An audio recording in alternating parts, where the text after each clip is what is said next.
Kumuha nga pala ako ng remittance galing sa California, USA. Grabe, ang layo na ng nararating ng video namin. Tapos pina-check out na nga sa akin ni Ma'am Kat Villanueva yung wheelchair ni Mama.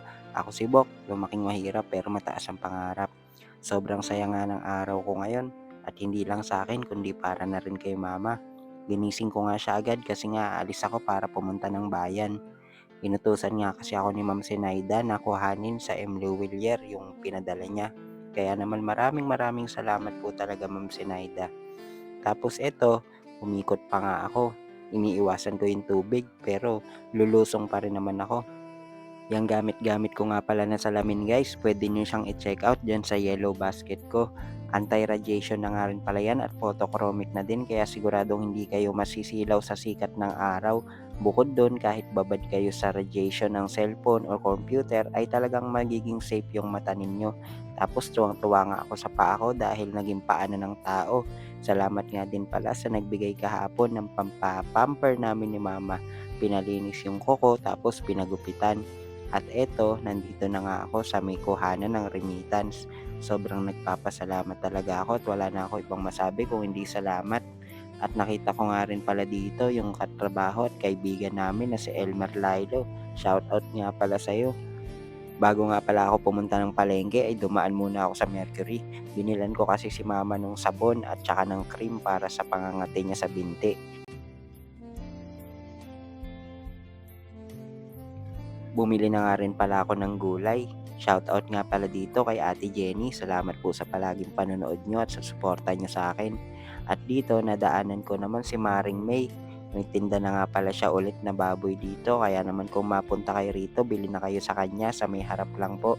Sabi nga kasi ni Ma'am Sinaida ay bumili nga daw ako ng para sa sarili ko dahil para sa akin daw yung pinadala niya.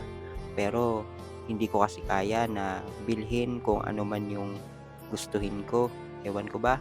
Meron ako mga gamit na gustong bilhin pero mas inuuna ko pa rin yung mga kailangan ng pamilya ko. Kagaya nitong si mama na kailangan niya ng wipes at hindi pa nga dumarating yung in-order ko kaya binilhan ko muna. Tapos pinakita ko na sa kanya yung mga iba ko pang nabili. May mga karne dahil nga gusto nga daw niya magtinola. At ayan may kasama na ring gulay. Nung marinig ko naman yung busina ng truck na naghahak ng basura, ay agad ko nang nilabas para madala na. Bali nilalabas ko nga yung mga basura namin kapag ka naririnig ko na bumusina na yung truck.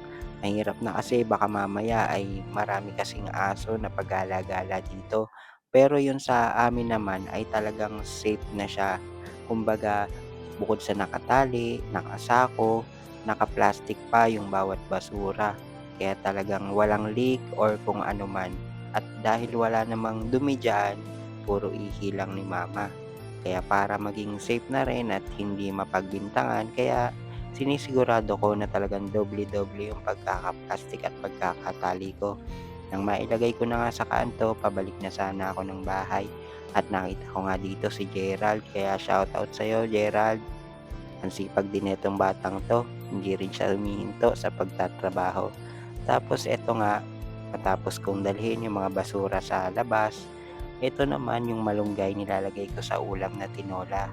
Ayaw kasi ni mama yung lasa nito na pinakuluan, kaya naman nagpakulo na lang ako ng luya at may tanglad. Hindi kasi kami nakakabili nito dati dahil walang-wala talaga. Pero ngayon dahil sa mga tulong ninyo ay nakakabili na ako ng mga kailangan namin para sa paggaling namin ni mama. Pagkatapos niyang kumulo ay nilagay ko na sa telmos para every time na iinom kami ni mama ay dito ko na lang kukuhanin at hindi na ipapakulo pa ulit. Kaya binigyan ko na siya ng isang tasa para masubukan niya yung lasa. At ayun, naubos niya naman. Okay naman sa kanya.